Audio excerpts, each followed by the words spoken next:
Perkenalkan, kami dari kelompok 1, 2, 3, 4, 5, 6. Perkenalkan, nama saya Nabila Alisha Hakim dari absen 3. Saya Desti Hafsadah Ayu, absen 11. Saya Kalila Fitria Ramadhani, absen 17. Saya Madia Sena Finia, absen 20. Saya Kuena Fahya, absen 27. Saya Regina Purwopusponegoro, absen 28. Kelompok kami akan membahas kerajaan Majapahit dan kerajaan Bali. Terima kasih. Selamat menonton. Jadi kerajaan yang akan kami bahas pertama kali ini yaitu kerajaan Majapahit.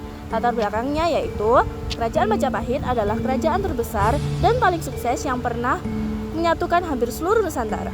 Majapahit merupakan kerajaan terakhir yang bercorak Hindu-Buddha di Indonesia yang berdiri selama 234 tahun yang dimulai dari tahun 1293 hingga 1527 di Mojokerto, Jawa Timur.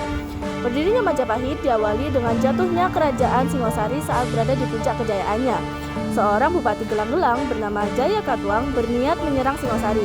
Saat itu Singosari dipimpin oleh Kertanegara dan penyerangan tersebut membuat Kertanegara tewas.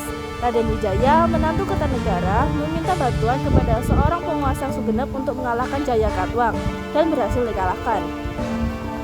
Raden Wijaya dinobatkan sebagai raja pertama dengan gelar Prabu Kertarasaja Jayawardana dengan masa kepemimpinan dari 1293 hingga 1309 yang digantikan oleh putranya yaitu Jaya Nagara hingga 1328. Tetapi di masa itu banyak sekali pemberontakan. Salah satu yang paling berbahaya adalah pemberontakan Rakuti karena berhasil menguasai istana. Setelah peninggalan Jaya Nagara digantikan oleh adik tirinya yaitu Raru Tribuwana Wijaya Tunggadewi dari tahun 1328 hingga 1350. Selanjutnya pada masa kejayaan Majapahit. Pada masa ini Gajah Mada dilantik menjadi Mahapati dan mengucapkan Sumpah Palapa. Selanjutnya Tribuana digantikan oleh anaknya menjadi Hayam Wuruk dan kerajaan Majapahit mencapai kejayaannya. Pada masa ini kerajaan Majapahit mencapai kejayaannya yaitu memperluas wilayah kekuasaan, kemajuan sektor perdagangan, tidak adanya konflik internal ataupun eksternal, serta dapat mempersatukan Nusantara yang meliputi Semenanjung Malaya, Tumasik, hingga Thailand dan Filipina. Yang ketiga yaitu adalah masa keruntuhan kerajaan Majapahit. Setelah meninggalnya Hayam Wuruk, pemerintahan digantikan oleh menantu Hayam Wuruk yaitu Mikamawardhana. Nah, Mikawardhana akan memerintahkan masa kejayaan Majapahit dari 1389 sampai 1429. Namun hal ini ditentang oleh anak Hayam Wuruk yang bernama Bre Wirabumi yang mengakibatkan perang saudara atau dinamakan Perang Parakrak pada tahun 1404.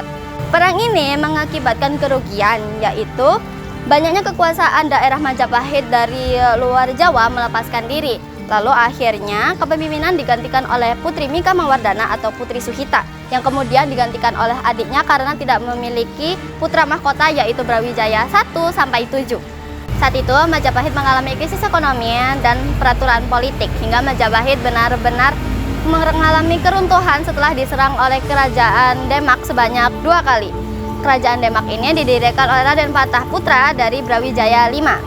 Setelah menimbulkan dampak yaitu kerajaan Demak berkuasa dan menyebarkan agama Islam menjadi agama yang dominan di Jawa, serta munculnya berbagai penjajah yang datang. Selanjutnya yaitu tapeta kerajaan Majapahit. Kawasan Majapahit yang terdiri atas Negara Agung atau pusat kerajaan di Trawulan. Wilayah mancanegara atau yang disebut dengan provinsi terdiri dari 4 daerah, yaitu yang pertama ada di Jawa Tengah, Jawa Timur, Pulau Madura, dan Bali. Kemudian kerajaan Majapahit berpusat pada Trawulan di Jawa Timur dan kerajaan Majapahit terus melebar di Nusantara atau Indonesia. Dan untuk gambaran atau foto letak peta kerajaan Majapahit yaitu ada di sini. Selanjutnya terdapat bukti sejarah kerajaan Majapahit yaitu ada prasasti. Terdapat prasasti Kudadu, prasasti Sukamirta, prasasti Balawi, prasasti Waringin Pitu dan yang terakhir yaitu prasasti Prapanca Sarapura.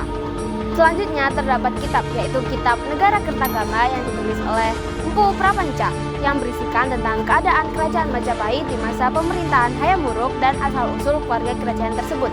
Selanjutnya, Kitab Sutasoma yang ditulis oleh Empu Tantular yang berisikan tentang kalimat Bhinneka Tunggal Ika yang menjadi semboyan bangsa Indonesia. Dan yang terakhir yaitu Kitab Arjuna Wijaya yang ditulis oleh Empu Tantular. Candi yang ada di Kerajaan Majapahit yaitu yang pertama ada Candi Bajang Ratu Nesa Tembon, Candi Tikus, Candi Penataran, Candi Tegowangi, Candi Surawana, Candi Sawetar, Candi Sumberjari, Candi Wingilawang, Candi Pari, dan Candi Suku.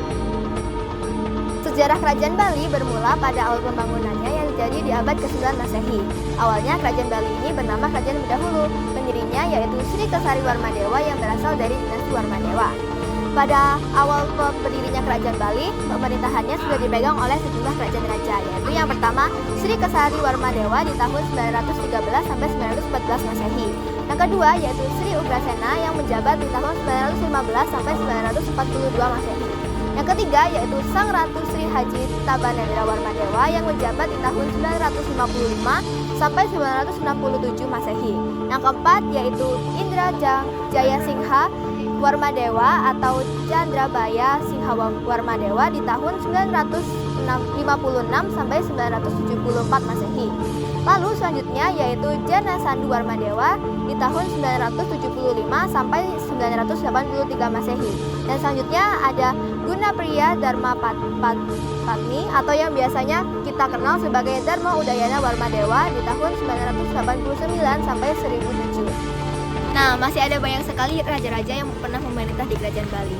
Tetapi pada masa awal pemerintahan Kerajaan Bali atau saat Raja pertama, Kerajaan Bali menganut kepercayaan Buddha. Tetapi saat dipegang oleh Raja kedua, Bali mulai menganut kepercayaan Hindu.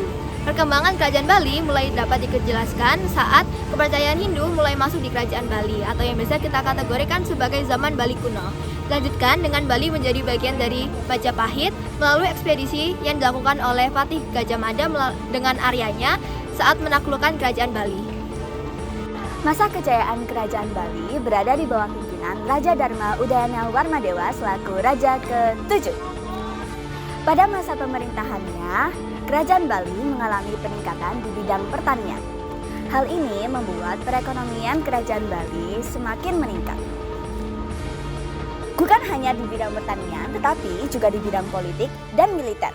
Kerajaan Bali semakin kuat sehingga pertahanannya cenderung aman.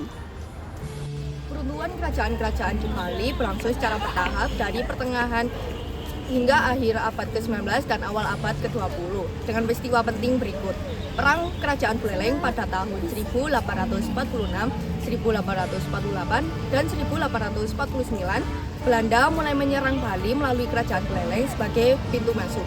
Pada tahun 1849, Kerajaan Buleleng dan Jakarta jatuh ke tangan Belanda. Perang Puputan Badung pada tahun 1906, Kerajaan Badung runtuh setelah rakyat dan rajanya melakukan puputan atau perlawanan hingga mati. Perang Puputan Kelungkung pada tahun 1908, peristiwa ini menandai keruntuhan kerajaan di Bali. Perang Puputan Kelungkung pada tahun 1908, peristiwa ini menandai keruntuhan terakhir di Bali. Raja dan keluarga Kerajaan Kelungkung gugur dalam puputan melawan pasukan Belanda. Setelah peristiwa ini, seluruh Bali berada di bawah kendali Hindia Belanda. Untuk bukti kesejarahan di Kerajaan Bali, yang pertama ada Prasasti Blanjang. Prasasti ini berangka 835 Saka atau 914 Masehi. Dalam prasasti ini disebutkan bahwa di Bali telah berkuasa raja-raja dari dinasti Warmadewa. Yang kedua adalah Prasasti Babahan yang ada di tahun 914 Masehi. Prasasti ini berisi tentang pembebasan pajak terhadap tempat-tempat suci yang ada di Bali. Yang ketiga yaitu Prasasti Julah yang ada di tahun 987 Masehi. Prasasti ini menyebutkan bahwa Raja Jayasadu Warmadewa memberikan hadiah berupa desa sembiran kepada rakyat desa Julah. Yang keempat ada Prasasti Ratu Wijaya yang ada di tahun 983 Masehi. Dalam prasasti ini tertulis nama-nama jabatan seperti Mahkudur, Madihati, dan Pangkajang. Yang kelima ada Prasasti Huang yang ada di tahun 1011 Masehi.